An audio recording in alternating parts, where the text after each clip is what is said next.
Enrollment Resources focuses on improving conversion rates for schools, so in the area of enrollment management. So it's basically taking it from a lead to a prospective student to an application to a start, retaining the student, having them stay in school, and then having for vocational schools, having them find a really good job. That's enrollment management. And we focus on helping them schools optimize that experience for the students from the beginning to the end. We do a lot of primary research on how to improve conversion rates in enrollment management, and we met Martin Lind in the education side, and he was doing a lot of research as well in the same area. And so what we started to do is collaborate on our research and then started sharing it with the industry in the form of webinars and conference calls and such. So that's how our relationship began, actually. And just sharing new information on best practice with the industry at large. It's an interesting industry in that it's ridden with regulation and compliance issues, and it's continuing to ratchet up, and it's more and more difficult for schools to do business, do it in an ethical way, and stay compliant with regulators. And you factor that in with a couple of other external factors, such as shrinking demographics for young people who are entering into that area of training and education, and also the shrinking pool of funding from government, because government at all levels are so deep in debt, and they're looking for ways to trim and balance budgets, and there's downward pressure on debt. And so within EDU, which is about 10% of federal budget in terms of distributing revenues to schools for student loans, that's starting to shrink as well. So it's a very interesting environment right now that schools have to stick-handle their way through to be successful. I believe they have to embrace technology and specifically using online technology and delivering education, whether it be in a blended environment or a pure online environment. The game has changed with companies like Udacity and Coursera and Khan Academy, and it's now, the online piece is now very user-friendly, and it's going to become even more so as the user experiences develop. I think that's really important, that schools need to embrace technology. Also, schools need to really embrace or accept the fact that the demographics are changing in terms of education. It's all getting turned on its head, and the children of the Generation X folks, that cohort, are now coming out of high school, and it's a very small cohort compared to the boomers and the boomers' children. Yet schools have a whole infrastructure built around these big populations. So there has to be some divestiture of fixed expense in order to stay nimble enough to, deliver without going out of business.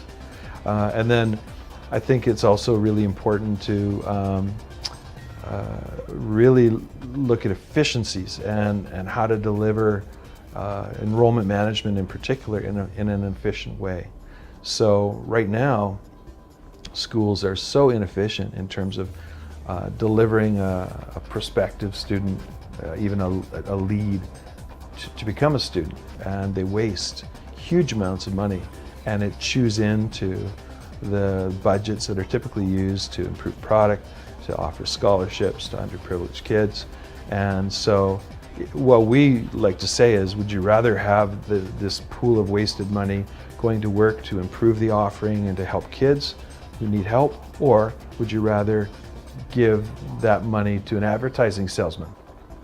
It seems to me a pretty simple choice. We run something called a scorecard, where we compare schools to best practice or possible best practice. And it's a 78-point checklist, and proprietary schools typically are running in a range of 55 to 60% of their potential in terms of efficiency. And not-for-profit schools are significantly worse, at least in the work that we've done with our scorecard work. Now, efficiency is absolutely crucial, and what we did is recognize the need to improve efficiencies in order to really give schools a shot at surviving. And so we became licensed or certified in lean management, and specifically in the lean management school called Kaizen, which simply is a term that means many tiny changes. And this is used extensively at companies like Toyota, Sony, Apple. And what we did is we took that Kaizen process and modified it for higher education, specifically in the area of enrollment management. And what we've been able to do is demonstrate to schools that if you make a tiny little quarter turn change to your process, it can open up choke points downstream in your enrollment management process. And when you make these tiny little imperceptible changes, 4 or 5 of them, they conspire to create a good 20% lift in revenue and a 3 to 5% recouping of expenses. And then with that additional revenue coming and driving to retain earnings on your balance sheet, then a school can reinvest and have better curriculum, better course delivery, scholarships for poor kids, and they can do better work. Again, do you want to give your money to help kids and improve your product offering, or do you want to give it to an advertising salesman? Velocify has a little tool that when somebody fills out an internet lead, that it will phone the school and then invite them to call. Because if somebody's filled out an internet lead, it's most likely that they're near a phone. And so that's a tiny little quarter change turn, a tiny little change. But what we found is that about 40% of the time can actually turn that internet lead, that data post lead, into a phone call. Now, this is important because a phone lead converts at about 4 times as high as an internet lead. And so if you can take those what we call data post leads and turn them into phone calls, then it creates a much more efficient process for the admissions team. So we've seen revenues double, like within weeks, simply because they're using these little tools that turn internet leads into phone calls. Another one that comes to mind is people who are making outbound phone calls, leaving messages. Admissions reps always have to work the phones, leave messages on the phone all the time. And what happens is they just blindly mill through it. And so what we've done with schools, some of our clients, is we've said, imagine that your phone message that you're leaving is a radio ad. It's a radio ad with an audience of 1 person. And so if you get them to buy into that notion, then you can then say, all right, if this is a radio ad, then we can import the best practices from direct response marketing and do A/B testing, or what we call split run testing. And basically you're just changing the script point in how you leave the message, and through trial and error you can improve the conversion rate of people phoning you back to the tune of about 5 to 10%. So you're going, well, big deal, Greg, that's like 1 out of 20 people. But here's how it plays out. If somebody's making 50 outbound phone attempts a day, that's 1,000 a month. And if they can have 5% more people call back, they can have 50 more meaningful conversations, which typically will translate into 7 additional students a month. So you just run the math on that. That's a huge lift in revenue without having to invest and buy advertising or hire more people. It's just doing more with what you've got. In terms of what I like about Velocify is it's kind of like they're kind of like the Marines, and how the Marines work is they see a beach, and then they will conspire and use 20 different tactics or ways to go and take that beach. And Velocify have looked at the very simple process of how to engage and develop and connect with prospective students and bring them to become a student. And then they have about 20 different ways in which they can potentially connect and engage with these people who are looking to enhance their lives. And with a marketer that has all of these tools at bay, they can creatively weave in campaigns that can connect and work and enhance the relationship that they're building with these people. Often in education, these folks forget these are kids that are vulnerable, and they're fearful, and they're full of anxiety, and they're taking a big step to try to improve the quality of their life.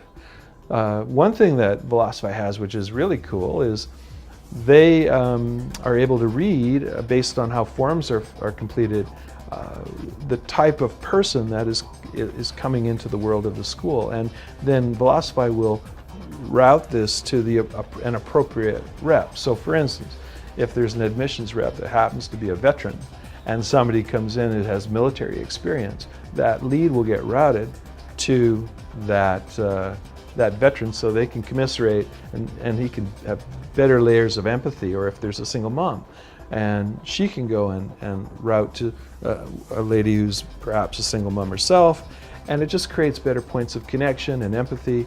There are a lot of tools like that. We have this process called Virtual Admissions Advisor, which qualifies leads and turns them into qualified prospects that want to have meetings. And what's really cool is this maps in seamlessly with Velocify's CRM, and furthermore, it can score that person. And what I mean by lead scoring is basically connecting them with the most appropriate admissions rep so that they can have the best shot at creating a meaningful relationship with a prospective student. So it's not about asses in classes, it's about creating connection, it's about creating empathy, and it's about building relationship, and it's using technology as a tool to create a higher state of connection rather than just, thinking of these people as data points and lead pools. It's really humanizing the whole process by using technology, which I guess is kind of like ironic. It's a bit of an oxymoron, but nonetheless.